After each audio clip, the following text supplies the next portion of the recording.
Welcome to the video for Unit 8 Micro Racer GT Level 0. This will be the first level, well, it's level 0, but it's still the first one for the Micro Racer GT lesson. And what we're going to do is we're going to make a race game. Let me go ahead and show you what that looks like. Where'd you go? There you are. Okay, so real simple program.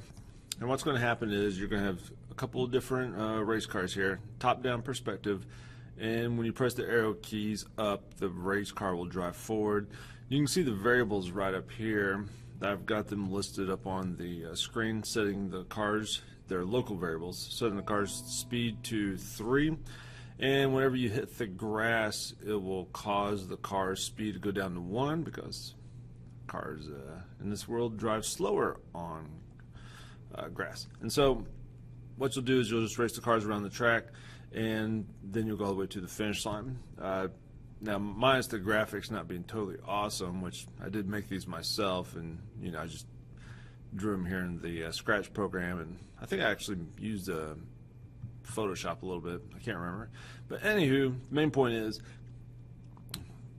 that the cars, you're going to program these to interact with the track. And you'll notice right here the track is actually a sprite. Okay, it's not the background.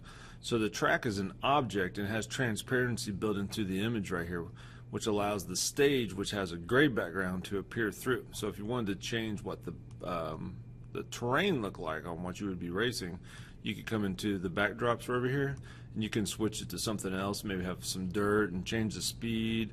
Or if you wanted to go to the track, you could interact. You could create the interactivity with the tracks by changing the colors or duplicating these images here, and use that to manipulate the variables as the program goes.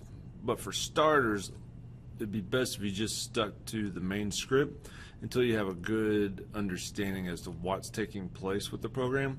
So that way, once you have the completed project built, then you can go through and experiment with all the different details. So that's going to be the main gist of what's going to take place as you build the race cars. And there will be a manual feature built into this program where you'll be able to select and go through the different tracks. And I can't remember the code. Oh, spacebar. So spacebar allows you to switch the different tracks. Okay, not very sophisticated.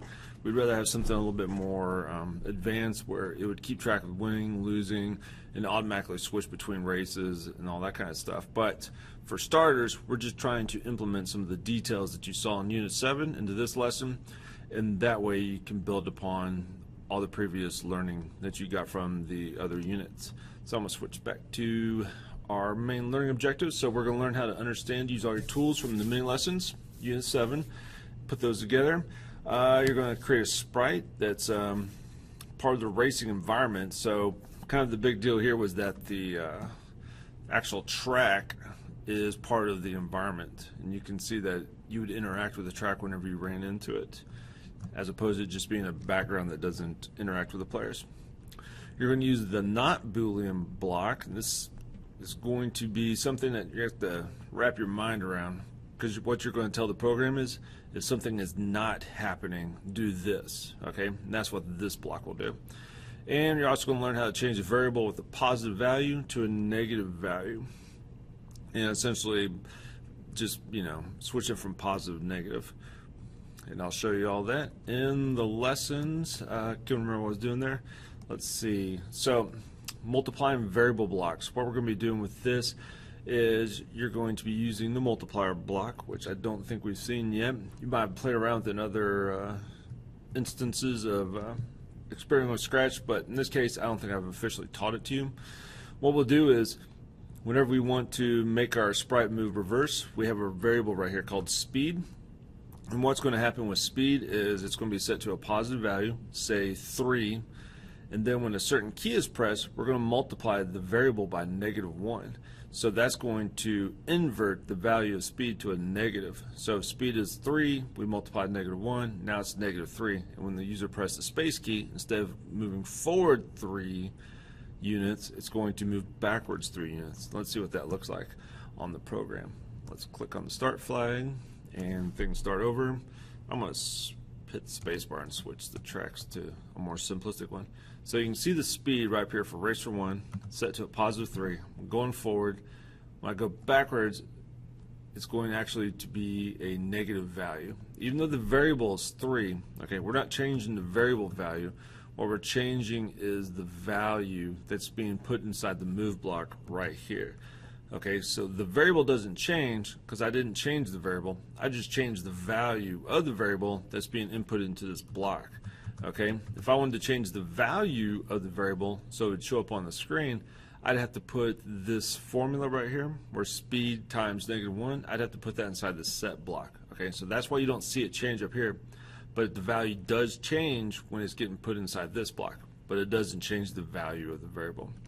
Now it'll make more sense once you program it a few hundred times. Next, down here, we talk a little bit more about the math operators, and the math operators, they can be combined differently, and you need to think of your order of operations whenever you put these math operators together. They almost act like the parentheses that you would see in a particular type of math formula. For example, these two right here, you have the multiplication operator block and an addition operator block. So you have 10 times 2 plus 2. And what Scratch will do is it will perform the calculation on the 2 plus 2 first, because that's in its own block. It's almost like the parentheses inside your math formulas. So it'll do 2 plus 2 first, which will be 4, then it'll be 4 times 10, which will be 40. Down here, same numbers, but the difference is the 10 times 2 is placed inside the nested block inside of the other one. So the nested most block will get performed first in its calculation. Okay, so keep that in mind. Right here, the nested block, the one that's inside the other block, will get performed first on the calculation. So in this one, it'll be 10 times 2, which is 20, plus 2 will give it a value of 22. Okay, so just keep that in mind when you're putting these things together. We won't get too complicated yet with using these combinations of math operator blocks. And if you've never seen the order of operations, I'd go talk to your math teacher. But remember this acronym here of PEMDAS with parentheses, exponents, multiply, divide, add, and subtract. That's going to hold true within your math operator blocks when they're placed with each other. And you need to think of the nested blocks as having parentheses around them if you were to look at the math formulas. Inside the book, I give some more explanations on the math. Okay, the not Boolean block. Okay, these are going to check for the opposite conditions. So we're going to check to see if something is not taking place. And it's going to return true if something is false, and it's going to turn false if something is true. For example, if your friend was to say, hey, it's not raining outside, and you look out the window and it's the sun shining and the birds are playing and everybody's happy, okay, that's true. It's not raining outside. But if your friend was to say, hey, it's not raining outside, and you look out and it's raining very heavily, that would make that a false statement, because there is rain. So what they just said that it was not raining is a false statement. Okay, keep that in mind when you're using these things. Sometimes it's a convenience factor of using the not block. In this case, we're going to use it to tell the program when it's not touching the color green, then we're going to tell the cars to keep driving at a normal speed. So if they're not touching that color green, keep driving at a normal speed. And I don't think there's much more. Yep, that's it. So what you're going to do is you're going to go through the instructional material for the cars. Here are all the icons that you would use through the code. I think it's pretty cut and dry on when you put all the code together. I don't think there's any major surprises here. There's the racer right there with its math operator and the speed variable. Then down here's the not block with the not touching green.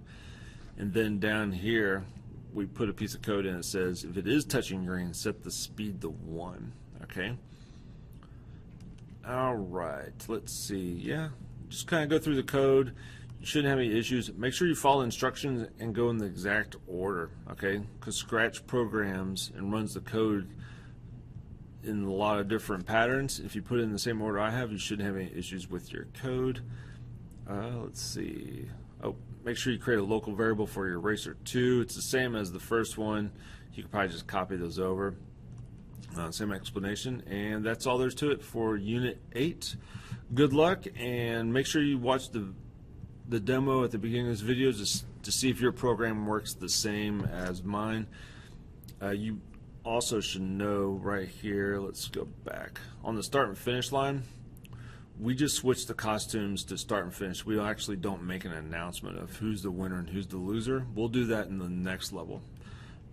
All right, thanks for watching, and we'll see you in the next video.